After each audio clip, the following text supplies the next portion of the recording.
Paz seja convosco.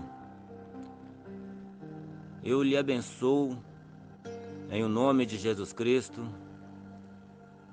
Peço a Deus que te enriqueça de sabedoria, de santidade e devoção ao santo nome do Senhor. Espero que essas mensagens possam estar ajudando a você a crescer na graça, no conhecimento e no temor do Senhor. E hoje não será diferente, pois o Senhor tem colocado uma palavra no meu coração e é através dela que nós vamos meditar nesse instante, em nome de Jesus. Então, feche seus olhos, curve a sua cabeça, eleve os seus pensamentos ao Senhor.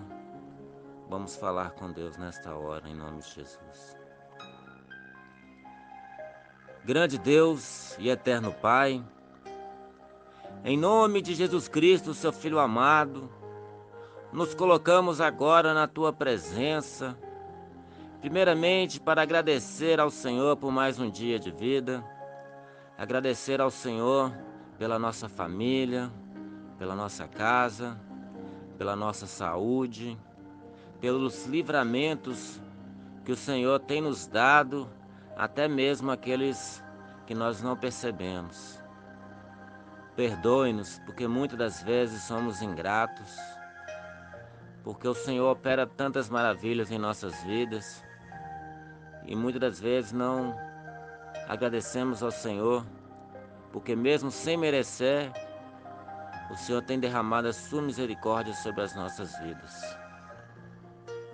Por isso, nesse momento, queremos te agradecer por tudo que o Senhor tem feito, por tudo que o Senhor tem sido em nossa vida e por tudo aquilo que o Senhor é e ainda será. Agradecemos ao Senhor pela tua palavra, agradecemos ao Senhor pelo sacrifício substitutivo do seu Filho Jesus no Calvário por nós e agradecemos por o Senhor repartir conosco o teu Espírito Santo.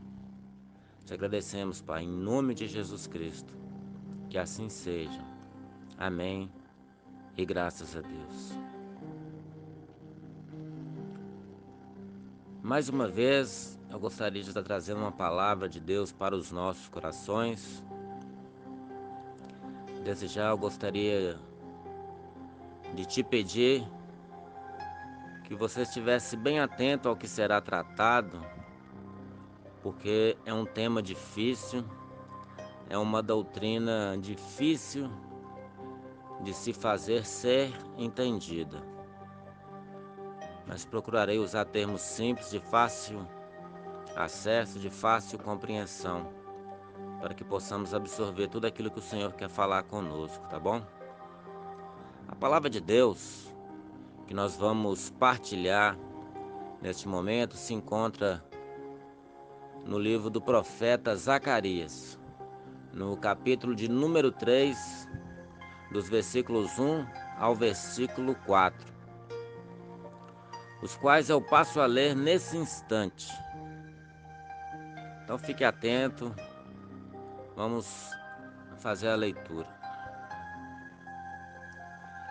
Deus me mostrou o sumo sacerdote Josué, que estava diante do anjo do Senhor. Mostrou também Satanás, que estava à direita de Josué, para o acusar. Mas o Senhor disse a Satanás: que o Senhor o repreenda, Satanás. Sim, que o Senhor, que escolheu Jerusalém, o repreenda. Não é este um toco de lenha tirado do fogo? Ora, Josué estava diante do anjo vestido com roupas muito sujas. O anjo tomou a palavra e disse aos que estavam diante dele: tirem as roupas sujas que ele está usando. E a Josué ele disse: eis que tirei de você a sua iniquidade, e agora o vestirei com roupas finas. grande é esta palavra, e fiel é esta palavra, digna de toda aceitação, de que Deus enviou seu Filho ao mundo para salvar pecadores. Pois o próprio Senhor Jesus diz que os sãos, os saudáveis, não precisam de médicos, mas sim os que estão doentes. Os que estão curados não precisam, não carecem de cura, mas sim os doentes. E também nos diz em Apocalipse que aquele que está sujo deve limpar-se. E não é diferente no texto que nós acabamos de ler. Não quero entrar em detalhes no momento a respeito de como o sumo sacerdote se apresentou ali, mas eu quero fazer menção do que foi feito ao sumo sacerdote Josué, porque o mesmo que foi feito com ele ocorre também com aqueles que entregam sua vida para Jesus, amém? Nós vamos falar de justificação. Vamos falar o que é justificação, como que ela se dá e quais são os benefícios da justificação. Assim como o sumo sacerdote Josué, eu quero que você entenda que ele era um sumo sacerdote, homem responsável pela casa de Deus em Israel, homem que era responsável pela adoração, pelo ensino da palavra, homem que era representante de um povo que foi escolhido por Deus, homem este que era a autoridade máxima religiosa em Israel nesses dias, aos quais nós estamos lendo nesse texto aí. Mas mesmo ele sendo um homem de Deus, mesmo ele sendo alguém que representava Deus, nós estamos ali notando que ele se apresenta diante de Deus com as suas vestes sujas. E Satanás, que é o nosso inimigo, nosso adversário, está à sua direita para o acusar diante do Senhor. Assim também nas nossas vidas. Todas as vezes que pecamos, todas as vezes que praticamos iniquidades, cometemos transgressão quanto à lei do Senhor, nós sujamos as nossas vestes. As nossas vestes se tornam impuras e imundas, conforme está escrito em Isaías, no capítulo de número 64, no versículo 6, que todas as nossas obras de justiça perante Deus são como um trapo da imundícia. Então, tudo aquilo que nós fazemos para nos justificar perante Deus é algo impuro, é algo profano, é algo desonroso e que desonra o nome do Senhor. Porque nós não podemos nos justificar a nós mesmos. Nós não podemos nos santificar a nós mesmos. Nós não podemos fazer nada para nos elevar espiritualmente. Nesse texto, Josué está com as suas vestes sujas. A palavra de Deus diz que ele é um toco ou um tição, uma parte de uma lenha que foi tirada do fogo. Então as provações da vida, as adversidades da nossa vida, tudo aquilo que nós fazemos vivendo por essa terra, é como se fosse sujando as nossas vestes perante o Senhor. E perante Deus nós achamos que estamos perfeitos, que estamos puros, que estamos totalmente agradáveis aos olhos do Senhor, assim como Jessé apresentou os seus filhos diante do profeta Samuel, e quando Samuel os olhava, homens viris, homens fortes, bem afeiçoados, robustos, quando Samuel via aqueles homens, filhos de Jessé, falava: aqui está o rei de Israel. E Deus falava aos ouvidos do profeta: não é este, porque eu o tenho rejeitado.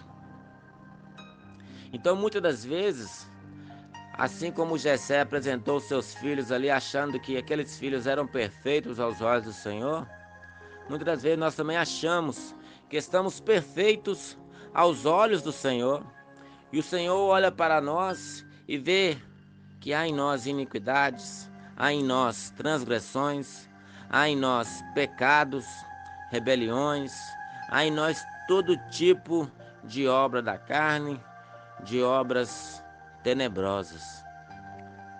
Mas o texto, quando Satanás estava ali para acusar Josué, a palavra de Deus apresenta o anjo do Senhor. Note que no versículo 1, o anjo do Senhor, esse anjo está escrito com a letra A maiúscula. E quando, de acordo com a teologia, de acordo com estudos minuciosos, entendemos que o anjo do Senhor, quando aparece com a letra maiúscula, está fazendo uma referência ao Cristo, está fazendo uma referência ao ungido, está fazendo uma referência ao Senhor Jesus.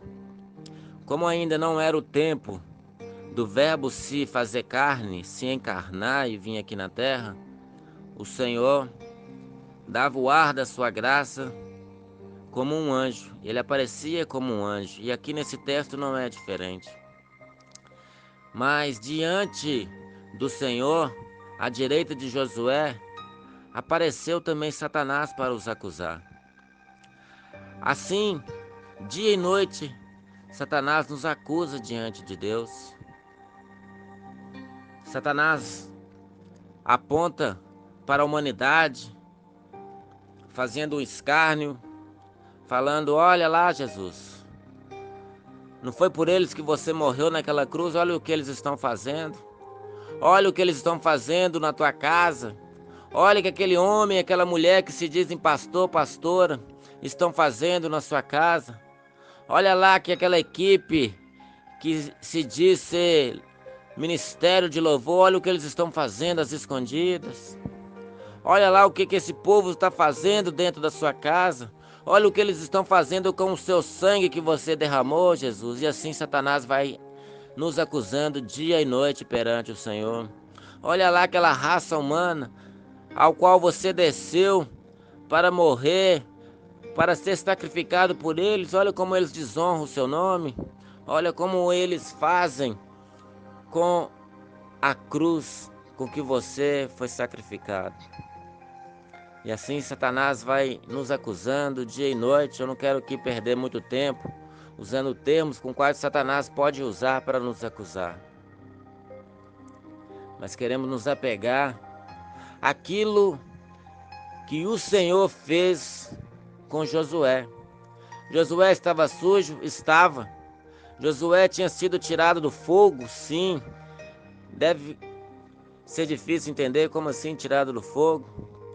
Eu falo da provação com que Israel estava enfrentando naqueles dias. É como se Israel tivesse sido colocado dentro da fornalha para ser totalmente aniquilado, devido à grande luta, à grande provação que o povo estava enfrentando ali diante dos seus inimigos. Mas o sumo sacerdote Josué, ao se apresentar a Deus, a palavra diz no versículo 2: mas o Senhor disse a Satanás que o Senhor o repreenda. Então note que no versículo 1, o Senhor Jesus é apresentado como um anjo do Senhor. Mas já no versículo 2, ele é apresentado como o Senhor, porque está escrito: mas o Senhor disse a Satanás que o Senhor te repreenda.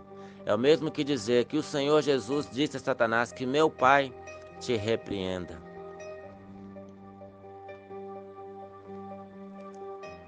Aqui está dizendo que o Senhor Deus escolheu a Jerusalém.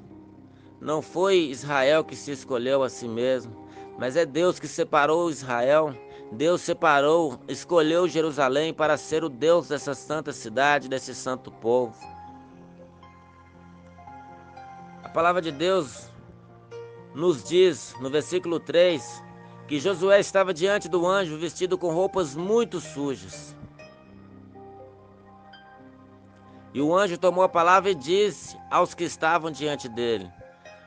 Então esse anjo com letra maiúscula disse aos outros anjos que estavam diante dele: tirem as roupas sujas que ele está usando e coloquem roupas limpas, roupas finas. Eu quero que você entenda que quando nós estamos no mundo, é como se o mundo fosse uma grande fornalha acesa. É como se todas as lutas, as adversidades, como se todas as perseguições, provações, tudo que nós praticamos, fazemos nessa vida, tem sujado as nossas vestes perante o Senhor.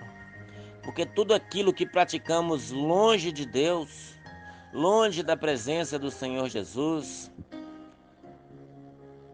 tudo que fazemos tem o propósito de nos condenar diante de Deus.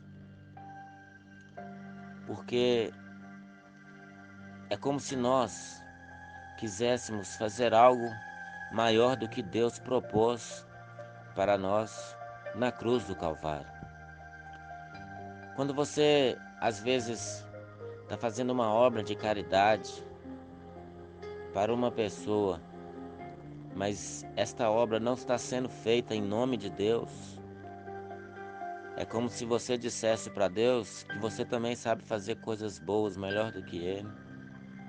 É como se você estivesse querendo fazer algo para chamar a atenção para você.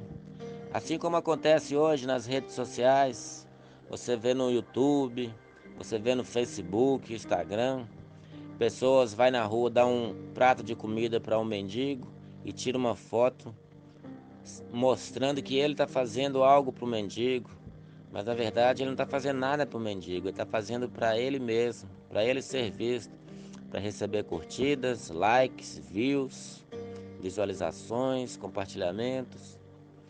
E assim é todo aquele que pratica algo para ser visto dos homens. A palavra de Deus nos diz em Mateus que estes tais já receberam o seu galardão. Então, aqui nesse texto, o anjo do Senhor, o Senhor Jesus, é que faz algo por Josué. E não Josué praticando algo para si mesmo, ou por si mesmo. A palavra de Deus nos diz que é Deus quem nos justifica. Em Romanos capítulo 8, a partir do versículo 1, fala que não há condenação para aquele que está em Cristo Jesus. E no versículo 31 nos diz que Cristo é quem nos justifica. Então, se é Deus que nos justifica e não há condenação para quem está em Cristo Jesus, de que forma que a condenação é removida de nós? Eu quero que você entenda, é como se fosse um julgamento, é como se você estivesse num tribunal de justiça, porém não humano, mas sim do Deus Todo-Poderoso. Quando você se coloca na presença do Deus Todo-Poderoso, você é colocado num banco de réu, a acusação está lá, é o próprio Satanás quem te acusa. Jesus Cristo está ali como nosso advogado, e o Deus Criador dos céus e da terra, conforme Salmo 7, no versículo 11, é o justo juiz. Então, todos os seus pecados, até aqueles que você não se lembra, os livros das memórias são abertos, e tudo que você fez desde o primeiro suspiro que você deu ao nascer, até o dia que você é apresentado perante esse juiz. Todos os seus pecados, todas as suas más obras, todos os seus crimes são colocados ali, e um a um, desde o primeiro dia que você nasceu, é passado como se fosse um telão espiritual, e você vai vendo ali, juntamente com os anjos, que são a plateia que está assistindo o julgamento de Deus. E obra após obra, crime após crime, pecado após pecado, iniquidade após iniquidade, transgressão após transgressão, delito após delito, vai sendo colocado um por cima do outro, e iniquidade é acrescentada à sua iniquidade, sujeira após sujeira, a ponto de você não resistir às provas que são apresentadas, a ponto de você mesmo ser colocado diante de um Deus tão santo, começar a confessar a verdade. Eu pratiquei tudo isso. Eu sou um réu, confesso. Eu confesso que pequei. Eu confesso que errei. E maldição após maldição é colocada sobre cada um dos seus pecados, a ponto de ser maior do que o Everest. Você se tornou um monstro de iniquidade, uma abominação. Os seus crimes, os seus delitos começam a cheirar mal, pior do que uma carniça, pior do que excremento, e começa a exalar aquele mau cheiro, aquela podridão.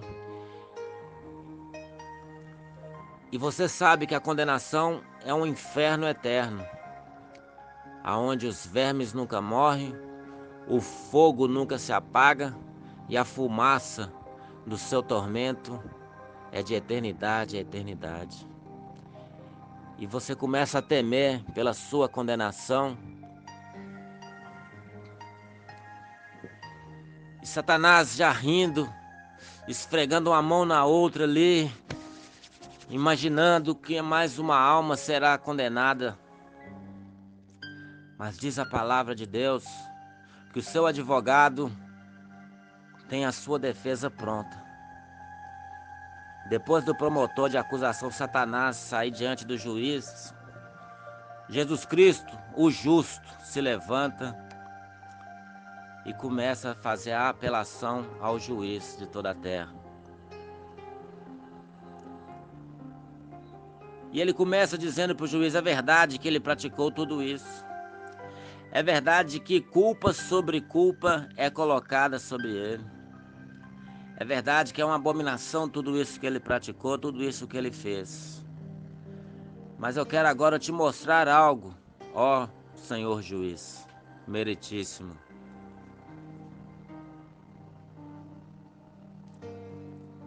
Então, quando aquilo é colocado ali,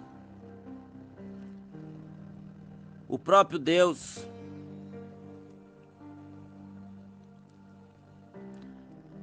começa a ouvir a essa defesa desse advogado. E esse advogado fala com aquele juiz: agora deixe de olhar para as obras que ele praticou e eu quero te mostrar uma outra obra.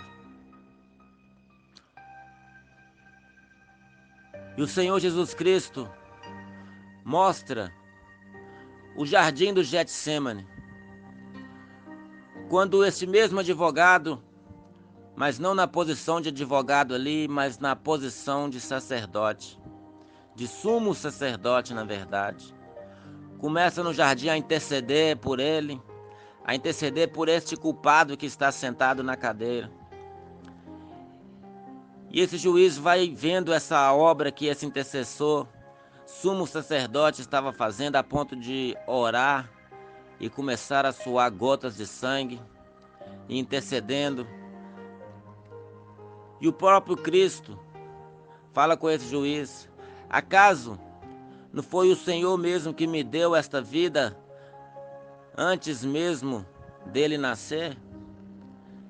Este homem foi dado a mim pelo Senhor, e eu morri por ele também naquela cruz. Olha aquele monte Gólgota, olha o monte do Calvário.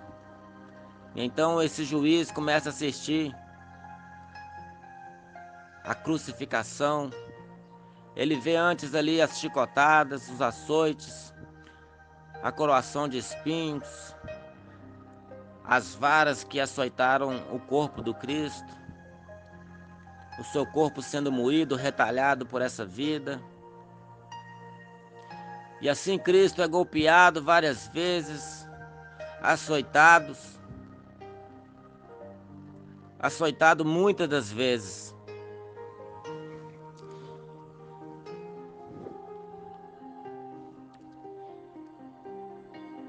Nós devemos entender, meus irmãos, vocês que estão me ouvindo, que nessa terra, quando acontece um julgamento, o criminoso é colocado na cadeira de réu e crimes sobre crimes é apresentado.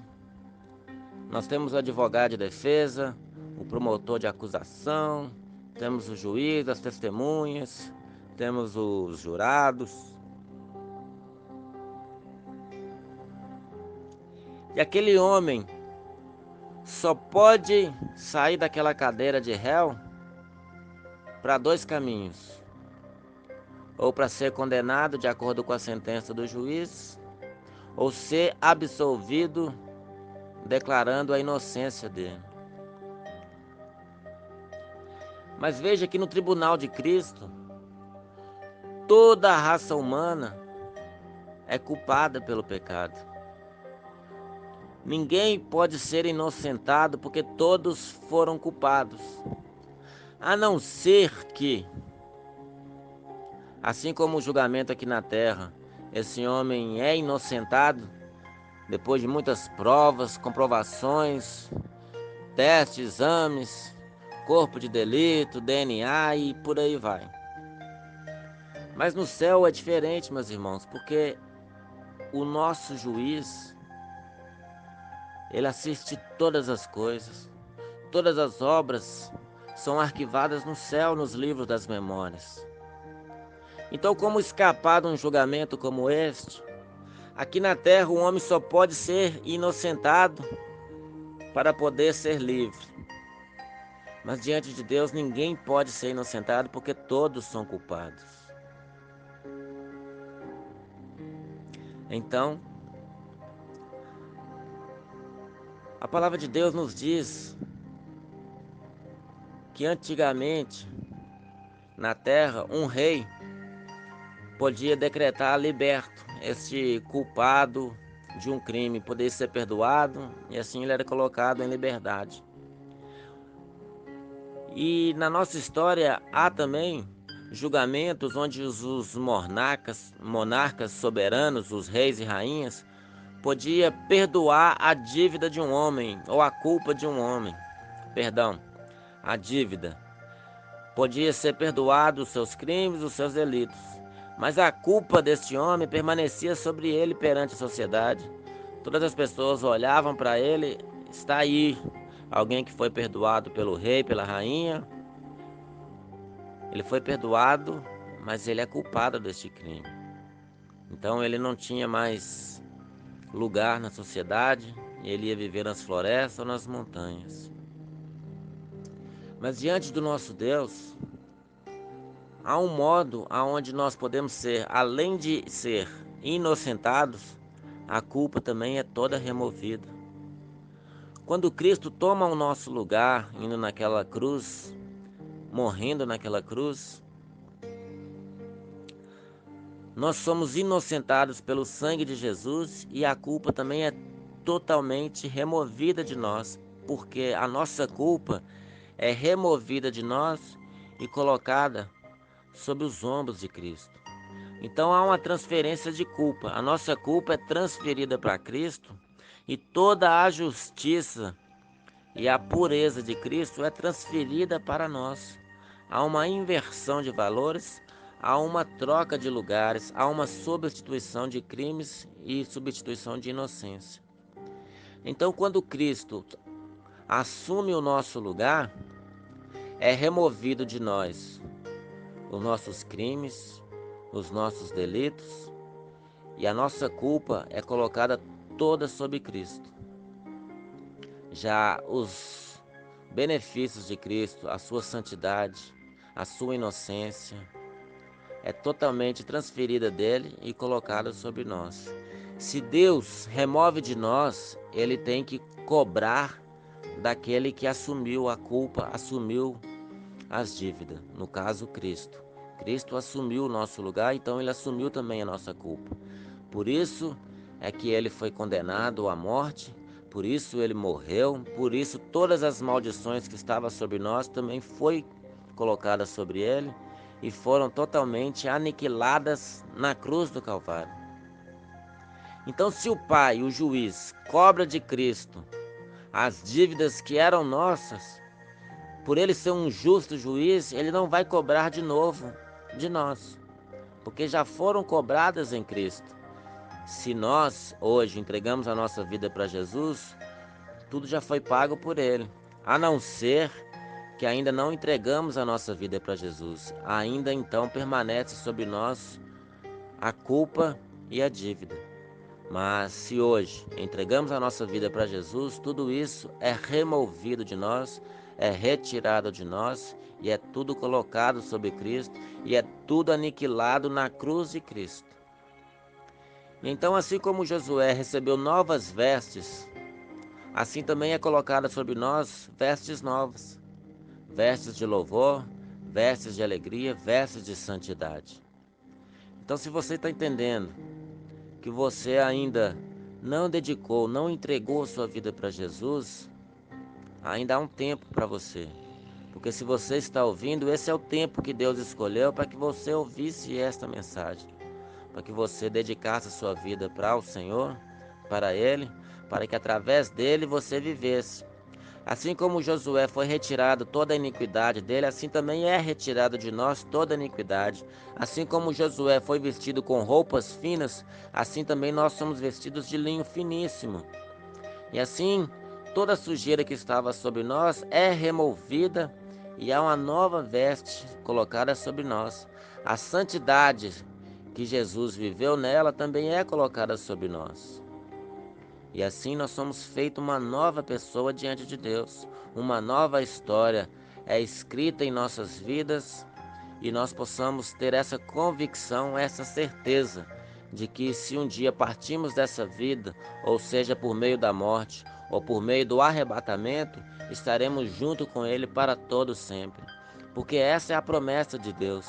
Porque se nós entregamos a nossa vida para Jesus, as nossas iniquidades já foram julgadas. Esse julgamento já aconteceu há mais de 2000 anos atrás, quando a gente ainda nem tinha nascido. Mas se ainda não entregamos a nossa vida para Jesus, a nossa vida ainda está passível de juízo, está passível de condenação. E somente através de Jesus, somente através daquilo que o Pai fez por nós na cruz do Calvário, é que pode nos purificar, nos justificar e nos limpar diante dele. Então, entrega a tua vida para Jesus se ainda não fez, e se você já fez, permaneça em santidade, permaneça caminhando. Se caso você tropeçou, levante-se, se arrependa do seu pecado e comece a caminhar novamente com o Senhor, em nome de Jesus Cristo. Se você entendeu essa palavra e quer viver dessa maneira, vamos falar com Deus, vamos orar ao Senhor nesta hora em nome de Jesus. Grande Deus e poderoso Pai, em nome de Jesus Cristo, nos colocamos agora na sua presença, pedindo ao Senhor que nos santifique, que nos perdoe os nossos pecados, que perdoe as nossas falhas, Senhor. Muitas das vezes ainda falhamos, ainda erramos, mas queremos ser perfeitos, assim como o Senhor é perfeito. Portanto, Pai, eu oro por essa pessoa que ainda não entregou sua vida para Jesus, que ainda não abriu mão dessa vida aqui nessa terra, que ainda vive de acordo com as suas vontades. Eu peço, Senhor, que toque no coração dessa pessoa através do Espírito Santo, para que ela venha se converter, que ela venha se entregar para o Senhor, para que ela tenha uma novidade de vida, para que os seus pecados sejam perdoados, para que a sua culpa seja retirada em nome de Jesus. E para aquele que já fez isso, mas se encontra fraco, peço que o Senhor venha fortalecê-lo. Em nome de Jesus, conceda graça, conceda vitória, conceda ânimo, conceda vigor, para que possamos juntos andar firmes até o dia da sua volta, até o dia do seu retorno. Assim eu oro abençoando cada um que ouviu essa mensagem, pedindo ao Senhor que fortaleça-nos, que nos guie, que segura nossas mãos e caminhe junto conosco, lado a lado, Pai. Não nos desampare, mas permaneça conosco para todo sempre. Assim oro, te agradecendo, em nome de Jesus, que assim seja. Amém e graças a Deus. Eu te abençoo em nome de Jesus. Vá em paz e não peques mais.